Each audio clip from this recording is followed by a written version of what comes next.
नमस्कार. आज आपण साबुदाण्याच्या खिचडीची रेसिपी बघूया. बघा, मी हा साबुदाणा एक पाव घेतलेला आहे आणि रात्रीच भिजत घातलेला आहे. तो थोडा मी कढईमध्ये भाजून थोडासा मामूली भाजून घेतला, नंतर तो पाण्यामध्ये भिजू घातला. एक पाव करता मी एक मोठी वाटी शेंगदाणे घेतलेले आहे, ते पण मी भाजून घेतलेले आहे आणि बटाटे पण उखळून घेतलेले आहे आणि मिरची पण भाजून घेतलेली आहे. फोडणी करता आपण जिरं, तेल आणि हे मी उपवासाचं मीठ घेतलेलं आहे, शेंदा मीठ. तर आधी आपल्याला शेंगदाणेचं कूट करून घ्यायचं. मी शेंगदाणेमध्येच हे मिरची फिरवून घेणार आहे, म्हणजे मिरची आपण फिरवली म्हणजे त्याला आपण छान चव लागते. तोपर्यंत आपण गॅसवर कढई ठेवूया. आपण शेंगदाणे बारीक करू तोपर्यंत आता तेल टाकून घेऊया. साबुदाण्याला केव्हा पण तेल थोडं कमीच घालावे, कारण की तो आपल्याला नुसता खायचा असतो ना, त्याच्यामुळे तो पचपच लागतो तेलामुळे.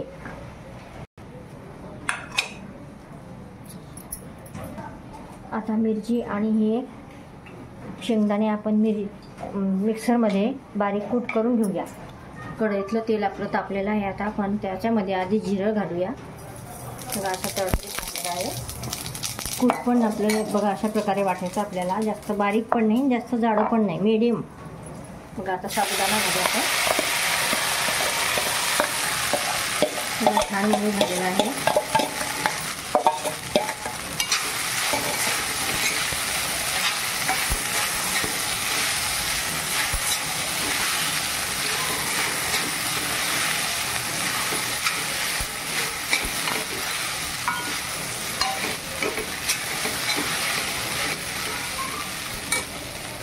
तोपर्यंत आपण आलू बारीक करून घेऊ, त्याच्यामध्ये टाकायला, साबुदाण्याच्या खिचडीमध्ये टाकायला.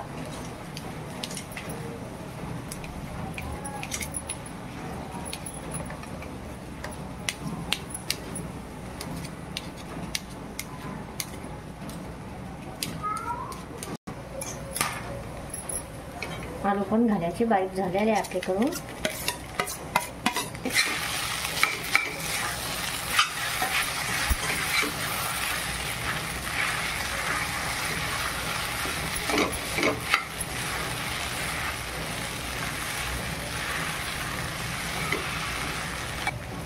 आता हे शेंगदाण्याचं कूट केलेलं हे पण आपल्याला घालायचं आहे. बघा, अशा प्रकारे आपल्याला शेंगदाण्याचं कूट करायचं आहे. बारीक पण नाही आणि पण छान झालेली आहे बारीक. आपण ही मिरची जर अशी बारीक करून घेतली ना, तर साबुदाण्याच्या खिचडीला खूप छान चव लागते.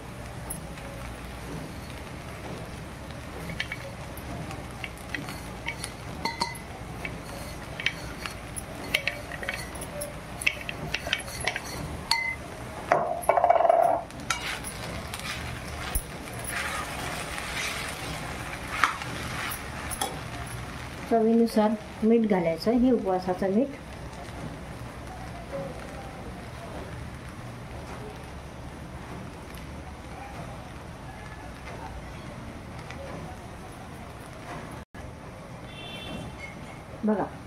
बघा याच्यामध्ये साबुदाण्याची खिचडी एकदम थोडीशी छोटा अर्धा चमचा साखर घालायची, म्हणजे ती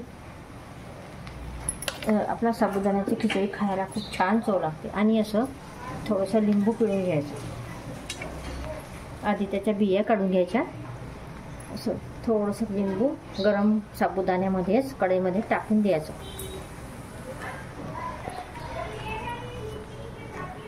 आता आपण साबुदाण्याच्या खिचडीला थोडी 5 मिनिटं वाफ घेऊया.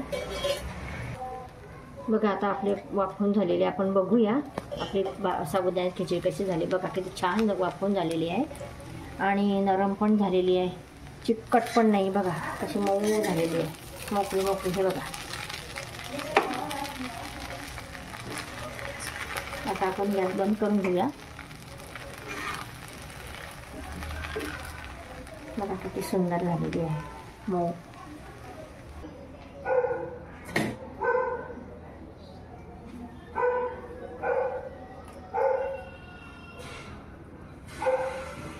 बघा, आता आपला साबुदाणा तयार झालेला आहे. आपण केव्हा बी साबुदाणा भिजत घालतो तेव्हा आपण आदल्या दिवशी कढईमध्ये थोडासा त्याला भाजून घ्यायचं, कारण की तो आपण भाजल्यानंतर तो आपल्याला खाण्याला अगदी हलका राहतो, पचायला सुद्धा हलका असतो.